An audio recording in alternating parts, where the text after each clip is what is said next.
The big studies we've seen out of places like the UK, the numbers have been horrendous. Big study in the UK on whether natural ventilation was still fit for purpose in modern airtight homes. It's quite a famous one actually at this stage. So they asked developers that were building modern homes, put up homes that were having natural ventilation with intermittent fans in them.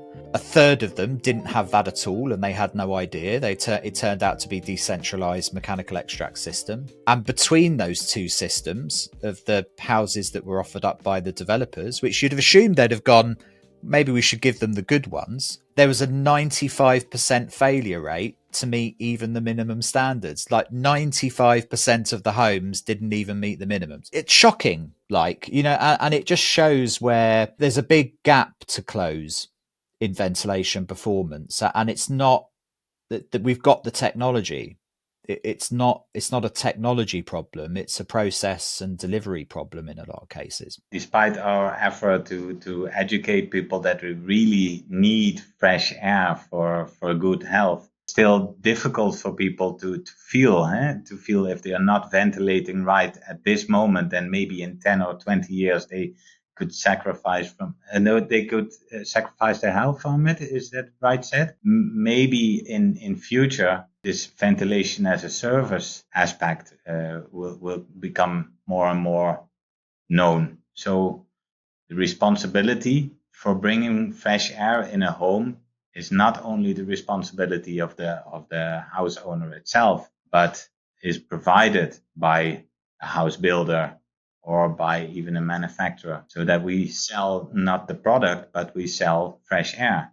We sell good air quality. And what are some of the ways that Zehnder are trying to close that gap at the moment? So on a national level, we give a lot of trainings to installers to really help them not to make the mistake, so that end users do not get the fresh air they need. And of course, on a higher maybe education level, I try to bring the new aspects, the new technology to these trainings, to give the basic knowledge in the future for these trainings.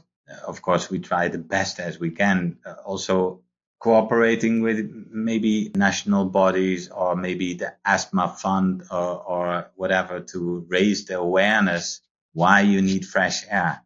As always, but even more when you build airtight houses. And of course, as already said, we know this as ventilation specialists, but it's not something that you're thinking of as a layman every Tuesday at 9 o'clock when you're bringing the children. What are your touch points then within Zehnder? Are you kind of predominantly working with R&D, with product managers, with the operational side of stuff? Is it quite a broad remit that you find yourself in lots of different meeting groups, bringing what you've learned and the knowledge from the knowledge centers into the various different work streams within the brand? And Zehnder, we are organized around different, let's say, the commercial side in various regions throughout Europe and beyond.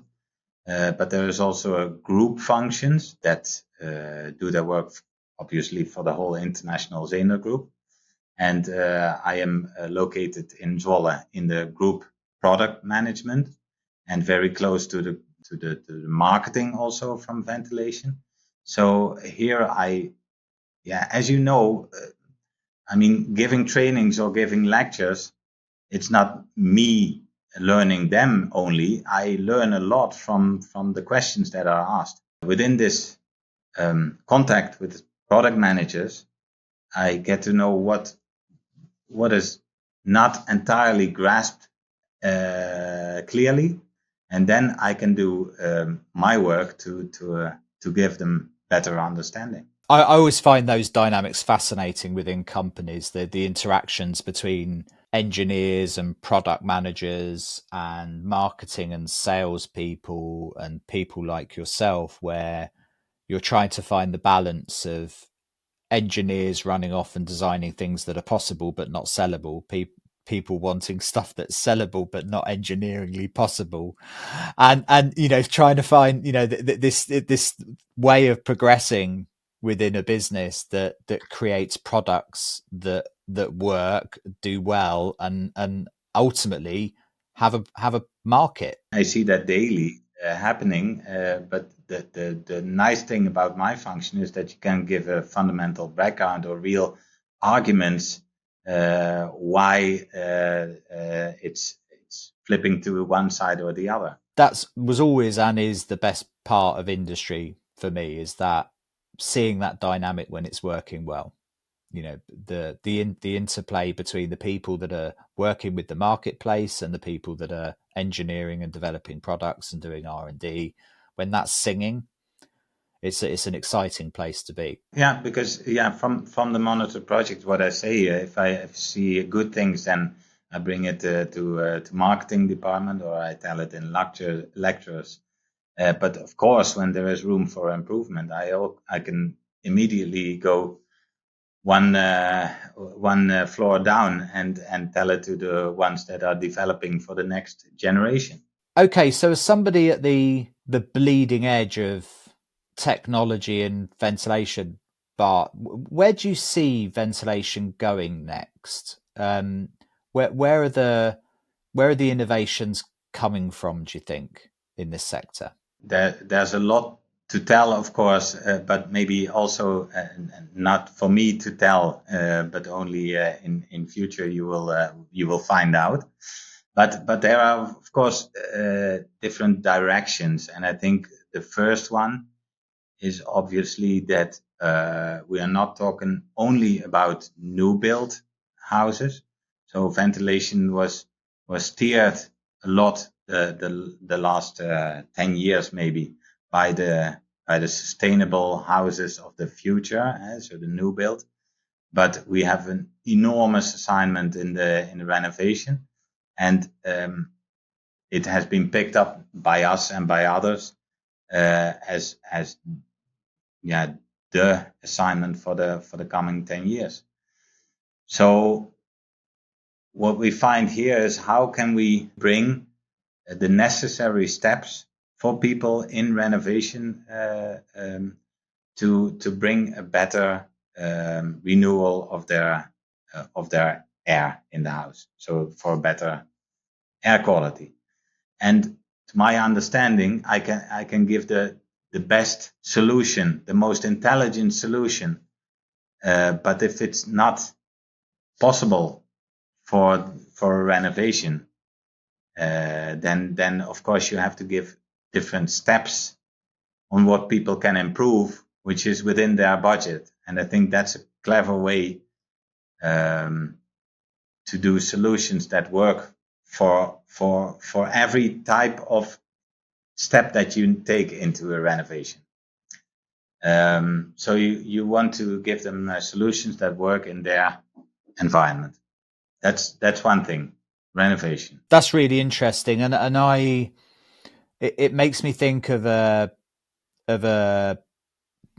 idea that came out of work in the UK that was looking at moisture risk in buildings, and it was this the fundamental principle of the difference between a theoretical new build and a building that already exists, and that they coined this term ADT, as designed, and theoretical.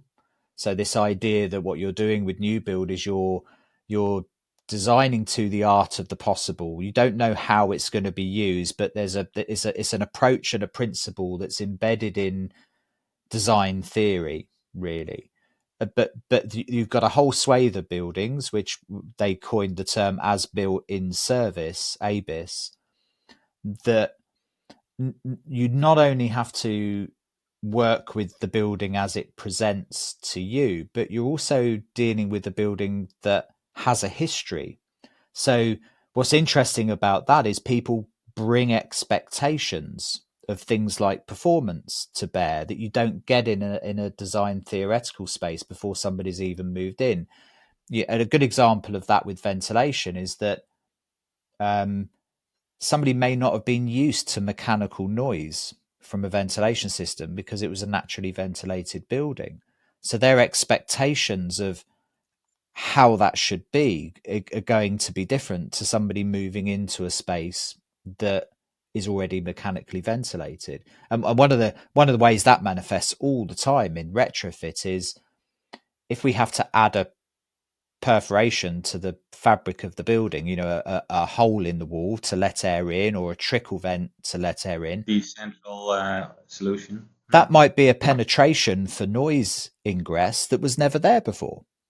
So although you're providing one solution, the unintended consequence of that is you've now got a noise point source that was never there before.